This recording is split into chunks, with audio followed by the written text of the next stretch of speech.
In this video, we'll be going over IRS Form 1099-SB, Seller's Investment in a Life Insurance Contract. This is a relatively rare tax form that came about as a result of the Tax Cuts and Jobs Act a few years back. And in 2019, the IRS issued final Treasury regulations to address the fact that federal law now requires insurance companies to report the transactions when an insurance contract is acquired and transferred for either consideration, such as a sold contract, or to a foreign person.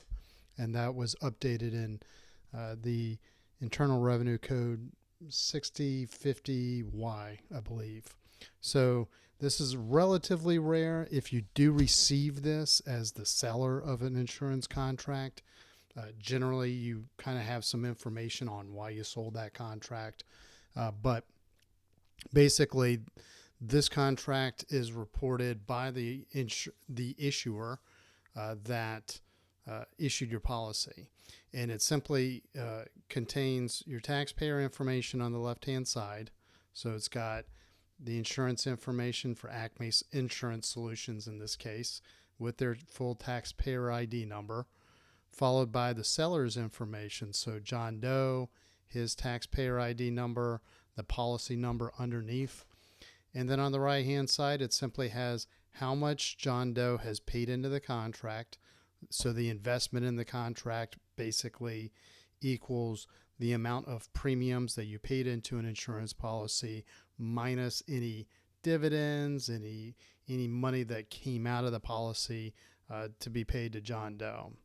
So in this case, box 1 contains $50,000, and then the surrender amount is what basically John Doe would have received. So we'll put $5,000 or $500,000 on this.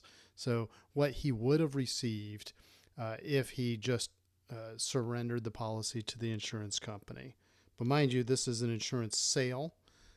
The original acquirer is required to report this on IRS Form 1099-LS, which is basically their indication that they've acquired or acquired a reportable life insurance policy. So if the company or a person is the acquirer of this, they will have issued IRS Form 1099-LS.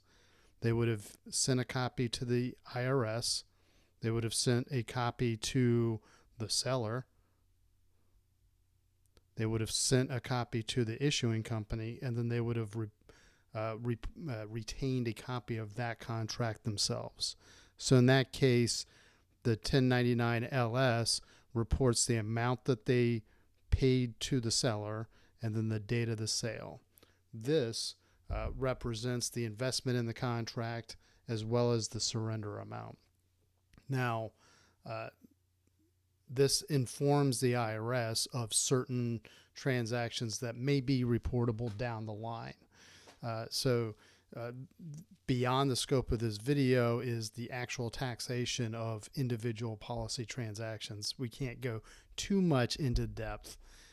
Generally speaking, most insurance policies provide that the tax code generally allows that any amounts that you've paid into an insurance policy are generally tax-free if you receive them.